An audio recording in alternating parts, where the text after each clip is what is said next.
house. I'm 39 years old and I have zero savings for retirement. And I don't know when I'm going to be able to start saving because my bills cost more than my paycheck.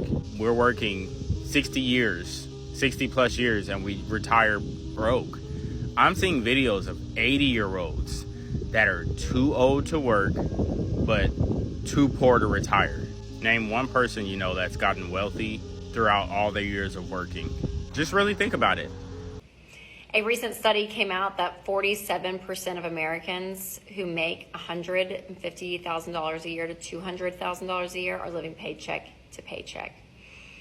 Now, some of you are thinking, how in the crap does that happen? If I was making $200,000, I would be fine. And it just proves the point, you guys, that so much of personal finance, it's your behavior, it's your habits. I mean, life's so creepy. I'm so tired of living paycheck to paycheck. I just waited for the mailman to show up so I could get my paper check in the mail that I've been waiting for weeks. So I could come to the bank and deposit it. But because I have negative money in my account, I'm only going to get like a little bit of it because like I can only access $100 for the first day. So I'm probably going to have like $60 today. I haven't gone grocery shopping in probably a month. We have like no food to eat for dinner except for like mac and cheese and ramen.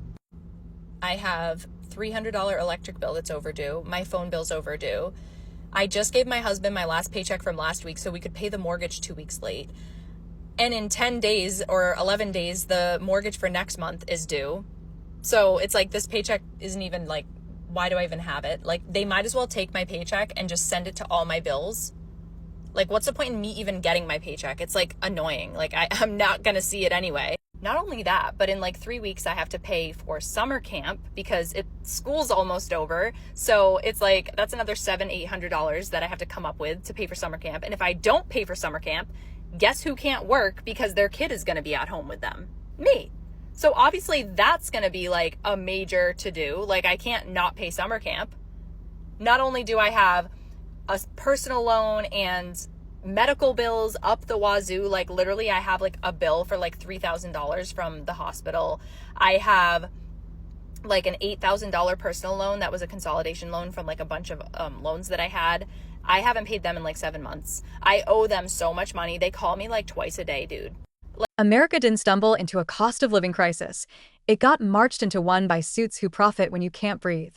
While Wall Street toasts resilience, everyday Americans are financing survival at 24.5% APR. Stay with me, because in the next minutes you'll learn the truth behind the paycheck-to-paycheck trap, how debt replaced income as the engine of the economy, why the booming job market is mostly smoke, and the playbook elites use to extract your future one swipe at a time. America's financial heartbeat is collapsing in slow motion, and the sound is muffled by headlines that insist everything's fine. 61% of the country now lives paycheck to paycheck, including families pulling in six figures and still falling behind on rent. Groceries that once felt routine now feel like negotiations. Essentials, car insurance, electricity, healthcare don't just rise. They jump, then pretend it's normal. Credit card balances breach records while average interest rates sit at modern highs. Wages? Barely moving. The buying power of a full-time worker looks like 1999 with 2025 price tags. That isn't inflation anymore. That's economic suffocation packaged as progress. Behind every paycheck is a quiet panic we don't talk about out loud. What used to be financial stress is now a survival routine. A $1,200 check lands and evaporates. Rent devours most, utilities take their bite, and groceries barely carry the week. The card swipes, the overdraft pings, the BNPL app smiles, and the cycle restarts. These aren't luxuries. They're lifelines disguised as convenience. This didn't happen overnight. For decades, wages flattened while the cost of existing climbed. The rubber band didn't just stretch, it snapped. Americans aren't stretching money anymore. They're stretching time, borrowing from the future just to make it through the present. Here's the part no one in power will say plainly.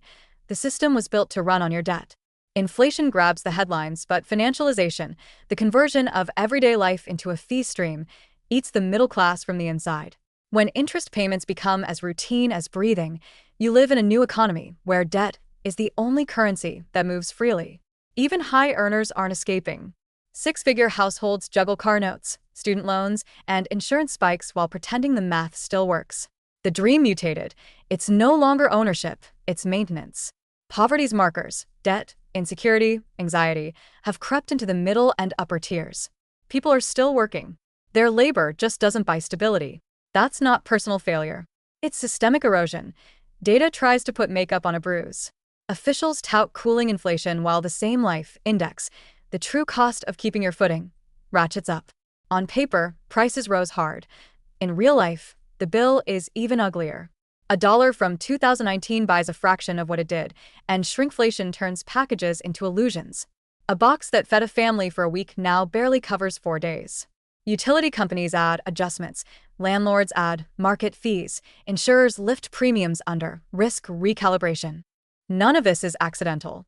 It's how you monetize necessities, slowly, quietly, permanently. The average family now spends the lion's share of income on non-discretionary life: rent, energy, food, transportation, connectivity, insurance. What used to be 60% becomes 80% or more, leaving scraps for savings, emergencies, or a day off without fear. Survival becomes a subscription service. You no longer own stability. You rent it monthly at a rising rate. Every crisis needs a disguise, and in America, that disguise is data. The official numbers smooth over real pain, flattening lived experience into decimals. Unemployment looks tidy until you count the underemployed, the part-timers who want full hours, the contract workers without benefits, the people working 2 jobs and still losing ground. The booming job market is padded by phantom listings, roles posted for optics, not people. Applicants grind through automated filters and endless interviews that end in silence. The result is a labor market that appears strong and feels hollow. This isn't a shortage of workers. It's a shortage of living wage work. Underemployment isn't a glitch. It's the backbone. Millions are rebranded as independent, renting their labor by the hour with no safety net. 1 in 4 Americans earns less than what it takes to secure basic housing in most cities. Reports get padded. Definitions get rewritten. Stability gets manufactured on paper and withheld in real life. The message: if you're struggling, try harder. The truth: the math is rigged. Follow the money, and the story sharpens. Debt is the bloodstream now. Households carry record credit balances at punishing APRs while banks label it normalization. Credit isn't a tool, it's a leash. By now, pay later morphs from flexibility into dependency. A $300 grocery bill gets deferred, a $900 rent gap gets floated, a phone plan slides to later, and the future collapses under stacked promises. The apps are built to feel frictionless. Instant approvals, teaser rates, rewards that gamify surrender. Default rates rise. Lenders call it expected churn. That's corporate for "we priced in your pain." Why engineer it this way? Because debt props up consumption when wages don't.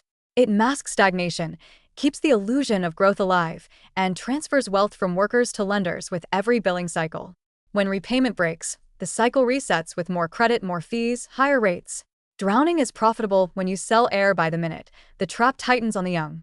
Gen Z didn't choose this architecture. They inherited it.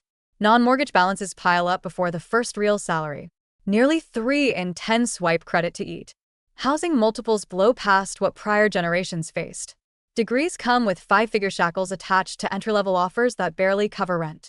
Employers pitch earned wage access, a friendly rebrand of payday loans. Housing platforms sell co-buying as empowerment. Flexible payments become flexible control. The average 22-year-old isn't reckless. They're collateral.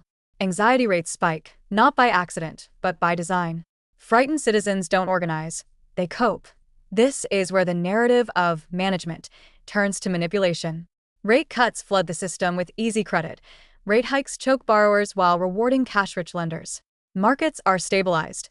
Citizens are destabilized. Savings erode when money loses value. Jobs vanish when debt costs soar. Volatility hurts workers and feeds financiers. The dual mandate becomes a single outcome: protect the asset class, and the rest will figure itself out.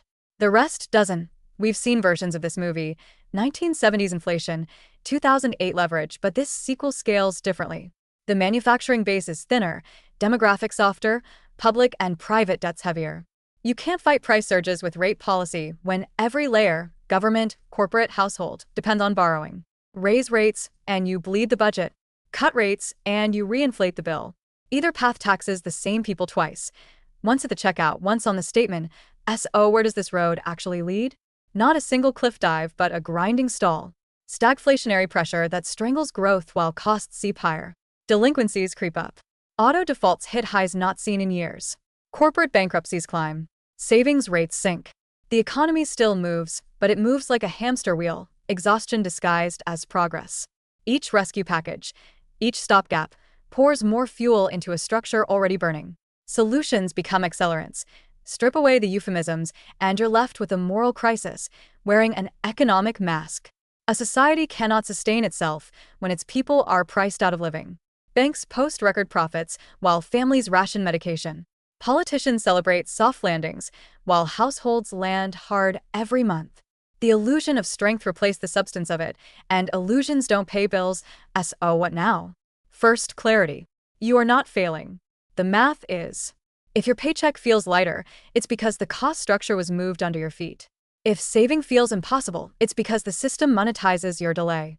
If you're anxious, it's because the incentives are built to keep you too busy to fight back. Second, awareness.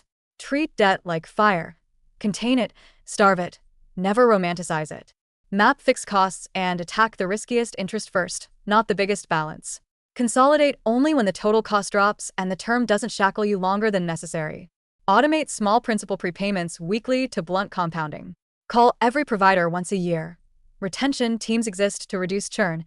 They will cut rates and fees more often than you think. Shrink recurring subscriptions like you'd shrink a leaking pipe, one valve at a time. Third, income. The system punishes idle skill.